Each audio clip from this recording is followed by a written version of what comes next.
Hello everyone. इस video में हम लोग पैरेलल सर्किट्स और उसके बाद पैरेलल रेजोनेंस पढ़ने वाले हैं। सबसे पहले हम लोग पढ़ेंगे कि पैरेलल सर्किट्स को कैसे एनालिसिस करते हैं और उसके बाद हम लोग पैरेलल रेजोनेंस सर्किट के बारे में पढ़ेंगे। ठीक है, तो अच्छा, जो सीरीज़ वाला जो रेजोनेंस वाला पोर्शन था, तो पहले प्रीवियस वीडियोज़ में ऑलरेडी हमने उसको कवर कर लिया है। हमने series circuit, series RLC circuit और सीरीज़ रेजोनेंस प्रीवियस वीडियो में पढ़ रखा है। तो इस वीडियो में हम लोग पैरेलल सर्किट्स और पैरेलल रेजोनेंस सर्किट पे बात करेंगे। चलिए ठीक है, तो शुरू करते हैं पैरेलल सर्किट्स से। पैरेलल मतलब समांतर, हिंदी में कहते हैं समांतर परिपथ। तो देखिए, ये हमारा एक पैरेलल सर्किट है जो कि फिगर में, चित्र में दिया गया है। इस पैरेलल सर्किट में हम देख सकते हैं कि दो ब्रांचेज हैं पैरेलल में, ठीक है, और दो ब्रांचेज हैं और हर ब्रांच में एक एक रिएक्टर है, प्रतिघातक है। तो जो पहली ब्रांच है, पहली ब्रांच में यहाँ पे हम देख सकते हैं कि इंडक्टर है और उसके साथ सीरीज में रजिस्टर है, और दूसरी ब्रांच में कैपेसिटर और एक उसके साथ सीरीज में रजिस्टर। ठीक, तो इस तरह से दो ब्रांचेज हैं। अब देखिए, इसमें अगर हम ब्रांच, पहली वाली ब्रांच की बात करें, इसमें अगर हम इस फर्स्ट ब्रांच की बात करें तो मान लेते हैं कि इसमें I1 करंट फ्लो हो रही है और दूसरी ब्रांच में I2 करंट फ्लो हो रही है। ये यहाँ पे मेंशन कर लीजिएगा, यहाँ पे I1 और I2 करंट फ्लो हो रही है। ठीक है, तो फर्स्ट ब्रांच में अगर हम इम्पीडेंस कैलकुलेट करेंगे तो इसका इम्पीडेंस कितना आएगा, Z1, और सेकेंड ब्रांच को इम्पीडेंस को हम मान लिए Z2। तो जो फर्स्ट ब्रांच है उसका जो इम्पीडेंस Z1 है वो कितना हो जाएगा, बराबर √R1 square plus XL square, क्योंकि फर्स्ट ब्रांच में एक इंडक्टेंस है और एक रेजिस्टेंस है।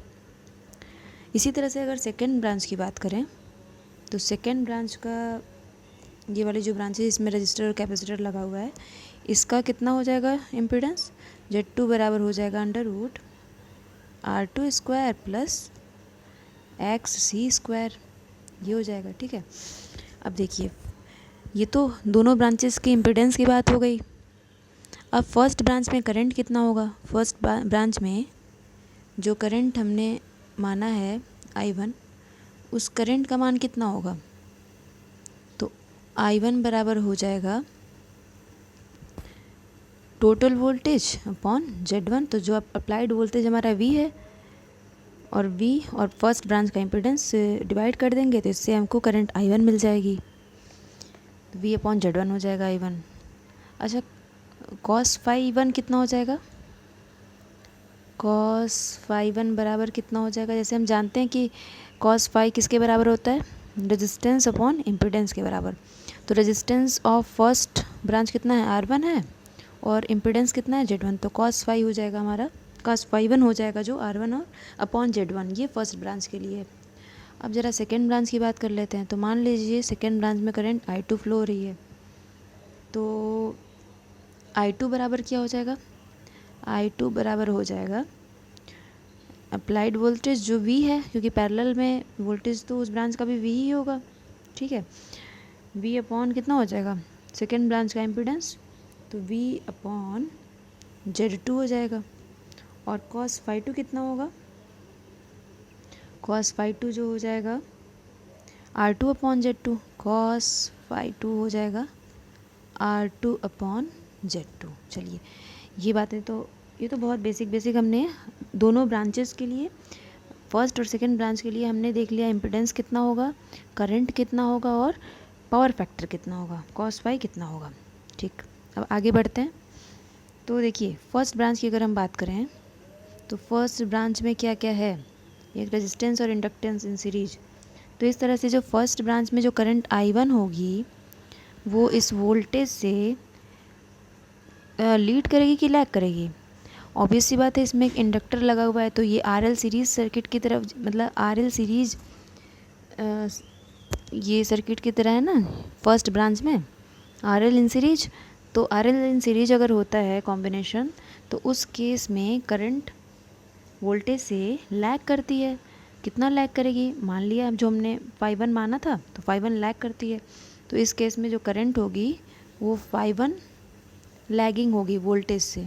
ठीक है, अब देखिए सेकेंड ब्रांच में जो करंट आई टू है वो क्या होगा, लीड करेगी कि लैग करेगी, क्योंकि इसमें सेकेंड ब्रांच में आर और सी का सीरीज़ कॉम्बिनेशन है। तो हम जानते हैं कि आर सी सीरीज़ कॉम्बिनेशन में क्या होता है, जो करंट है वो वोल्टेज से लैग नहीं करती है, लीड करती है। कितना लीड करेगी, तो जो कि हमने मान रखा है फाइव टू, तो जो करंट होगी वो वोल्टेज से फाइव टू एंगल से लीड करेगी।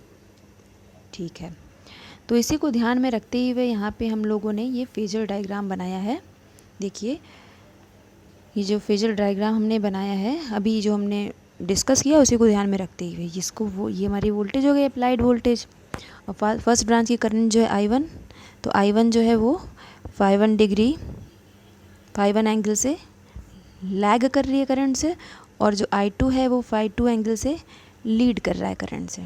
ठीक है, अब देखिए इसका जो रिजल्टेंट आएगा, जो परिणामी धारा, ये जो रिजल्टेंट करंट आएगा वो क्या होगा, वो तो जो करंट आई वन है और जो करंट आई टू है उन दोनों का सदिश योग होगा, उन दोनों का एक तरह से वेक्टर एडिशन होगा। यही तो होगा आई वन और आई टू का रिजल्टेंट, जिसको आई से प्रदर्शित किया गया है। अब इसको कैसे निकालेंगे, तो इसको निकालने के लिए हम लोग जैसे हम लोग जनरली पैरेललोग्राम मेथड का यूज करते हैं तो वैसे सॉल्व कर सकते हैं। उसके पहले एक बात को ध्यान में रखना है, कौन सी बात, कि देखिए जो करंट है, करंट मान लेते हैं, एक जनरल केस ले लेते हैं कोई भी, जैसे कोई भी एक जनरल केस, ये हो गई वोल्टेज और ये करंट, दोनों के बीच में फेज डिफरेंस है फाई का। ठीक है, तो ये जो करंट है उसके दो कंपोनेंट होंगे। अगर करंट वोल्टेज से 5 डिग्री लीड या लैग कर रही है तो उसके दो कंपोनेंट, दो अवयव होंगे। एक तो एक्टिव कंपोनेंट होगा जिसे हम कहते हैं क्रियाशील अवयव, तो इस करंट को हम लोग दो कंपोनेंट में ब्रेक कर सकते हैं। एक होगा एक्टिव कंपोनेंट जिसको हम बोलते हैं क्रियाशील अवयव, इसको हम रिप्रेजेंट करते हैं आई कॉस फाई से, और जो रिएक्टिव कंपोनेंट होता है उसको हम रिप्रेजेंट करते हैं ये जो इसके परपेंडिकुलर जो है क्वाड्रेचर में। ठीक है, ये वाला जो डॉट लाइन से जो शो किया गया है ये इसका रिएक्टिव कंपोनेंट हो जाएगा, तो इसको रिप्रेजेंट करेंगे आई साइन फाई से। किसे रिप्रेजेंट करेंगे, आई साइन फाई से, आई साइन फाई से। तो ये हमने इसको ध्यान में रखा। अब इसी के मदद से जो हमारा नेक्स्ट ये फेजर डायग्राम है इसमें हम आई जो हमारा रिजल्टेंट करंट आएगा उसको सॉल्व करने की कोशिश करते हैं। तो देखिए यहाँ पे रिजल्ट, यहाँ पे ऊपर हम वही सारी बातें लिखी हैं जो हमने ऊपर डिस्कस किया है, यहाँ पे आप देख सकते हैं। ठीक है, वीडियो को पॉज करके आप यहाँ पे देख सकते हैं कि ऊपर जो हमने डिस्कस किया है वही सारी बातें लिखी हैं। अब हम रिजल्टेंट करंट पे आते हैं अपने। तो जो रिजल्टेंट करंट होगा हमारा वो क्या होगा, आई वन और आई टू का सदिश योग होगा।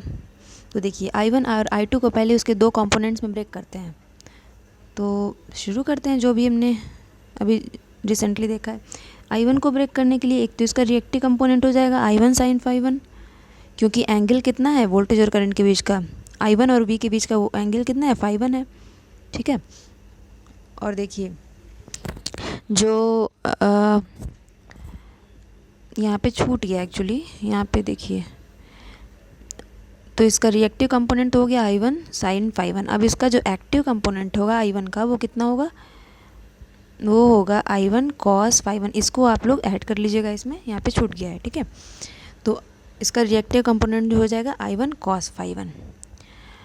सिमिलरली अगर हम आई टू की बात करें तो इसको भी दो कंपोनेंट्स में ब्रेक कर सकते हैं। एक तो इसका रिएक्टिव कंपोनेंट हो गया आई टू साइन फाइव टू, क्योंकि एंगल कितना है आई टू और वी के बीच का फाइव टू है, तो रिएक्टिव कंपोनेंट हो गया सेकेंड I2 करंट का I2 साइन फाई टू, और इसका एक्टिव करंट कितना हो जाएगा, एक्टिव कंपोनेंट जो होगा उसको हम वो हो जाएगा इसको यहाँ पे रिप्रेजेंट करेंगे कहीं, तो वो हो जाएगा I2 कॉस फाई टू।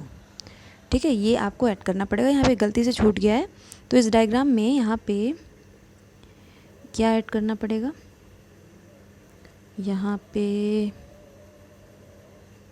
आपको लिखना होगा, यहाँ पे एरो लगा के ये जो कंपोनेंट यहाँ पे लिखेंगे I2 कॉस फाई टू, और यहाँ पे यहीं पे इसी लाइन पे ही प्रदर्शित करना है, तो यहाँ नीचे लिख सकते हैं I1 कॉस फाई वन, जो कि करंट I1 का एक्टिव कंपोनेंट है। ठीक है, अब मैंने सारे कंपोनेंट्स में ब्रेक कर लिया।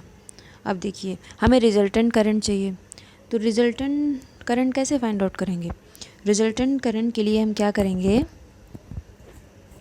कि सिमिलरली पहले तो ये जो एक्टिव कंपोनेंट्स हैं उसको ऐड कर लिया जाए, जो दोनों एक दिशा में हैं।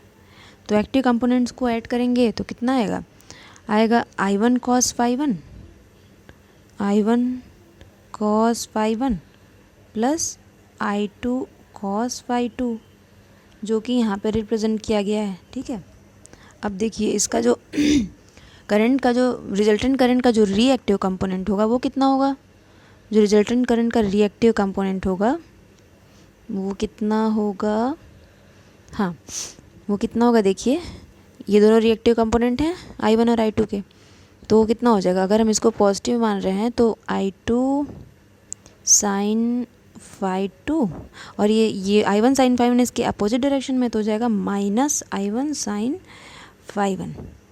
इस तरह से हमें यहाँ पे ये मिला। ठीक है, यहाँ पे जो सिंबल होगा यहाँ पे माइनस होना चाहिए, ये गलती से यहाँ प्लस हो गया, इसको करेक्ट कर लीजिएगा। I1 sine phi one minus of I2 sine phi two. चलिए अब रिजल्टेंट कैसे निकालते हैं पैरेललोग्राम मेथड से।